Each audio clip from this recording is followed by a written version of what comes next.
Hi all, this is Bamglam DIY. On today's edition, I want to show you how to make powder detergent. Normally, I get this question on Bamglam, can you teach us how to make powder detergent for business? I want to enter powder detergent business.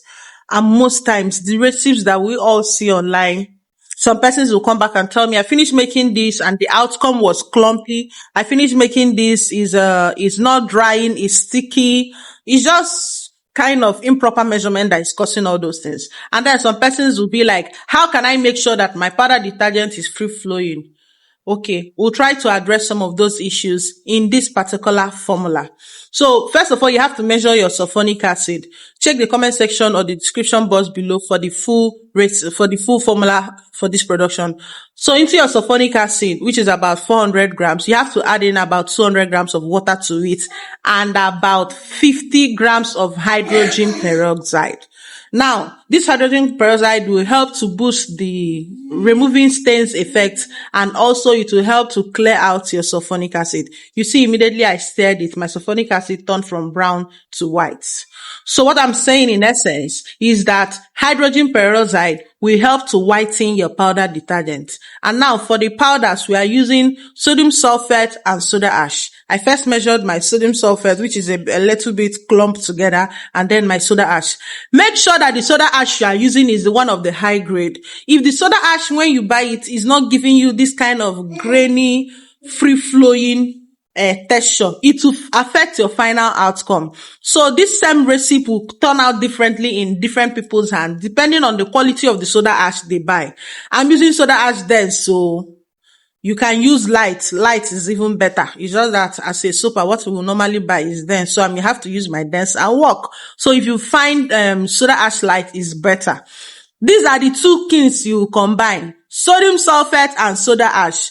After you must have combined it, you break the lumps, clear it out. If you want, you can even filter it before you start working. Now, add in your mix surfactant to it. I hope you know it's only sulfonic acid that I blended with water and hydrogen peroxide. Like I said, I know you want to find the recipe. Just check the comment section or the description box, depending on where you find this video, be it my YouTube page, TikTok page, or my Facebook page.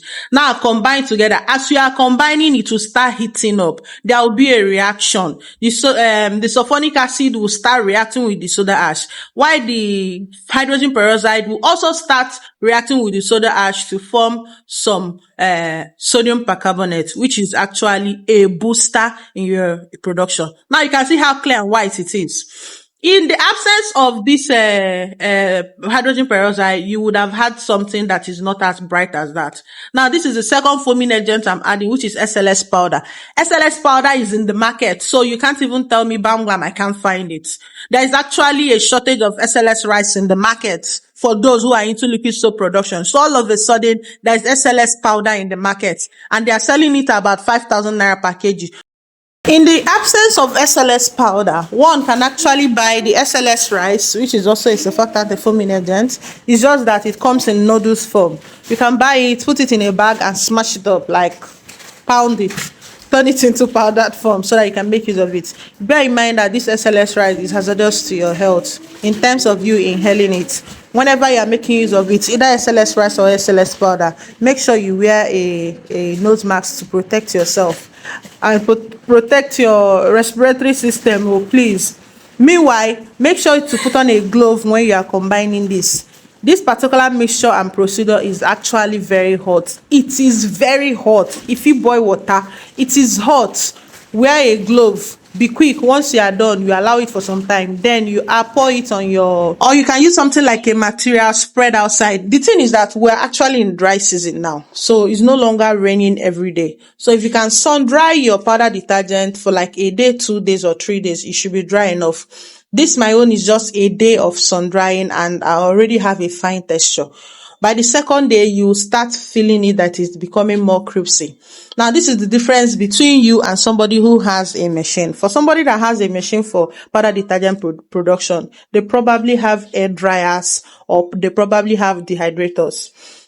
If you are a company and you use this my formula to actually produce your powder detergent and then pour it into your dehydrator for some hours for it to dehydrate, probably 24 hours to 48 hours, you will have a texture, a final outcome that is very crispy, free flowing, and very dry. It will actually give you that texture of the market more if you are using equipment compared to those making it at home. So, but for those at home, you making it just to sell and to be able to make ends meet, please use the sun and dry it. This is a perfect holiday gift idea.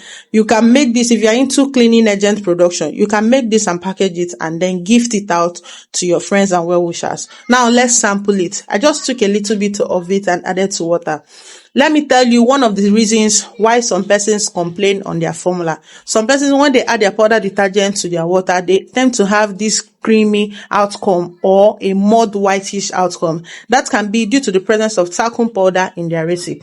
This recipe do not contain talcum powder, so the outcome is very clear and also very effective and foaming.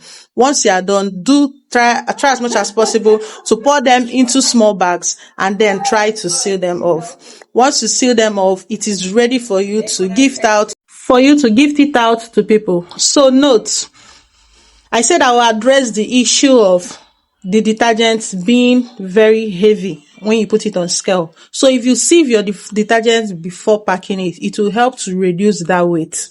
I said I will also address the issue of clumpiness. Remove Texapon from your recipe if you don't know how to incorporate it very well. Then also try to dry your detergent as much as possible. Then try to make this particular recipe the way it is and you will see your outcome. I believe you will prefer this to what you have been making. And then this particular powder detergent will not eat or bite people's hand or scale up their hand. I hope you enjoy this. Will you share this video? Will you like this video? Please do.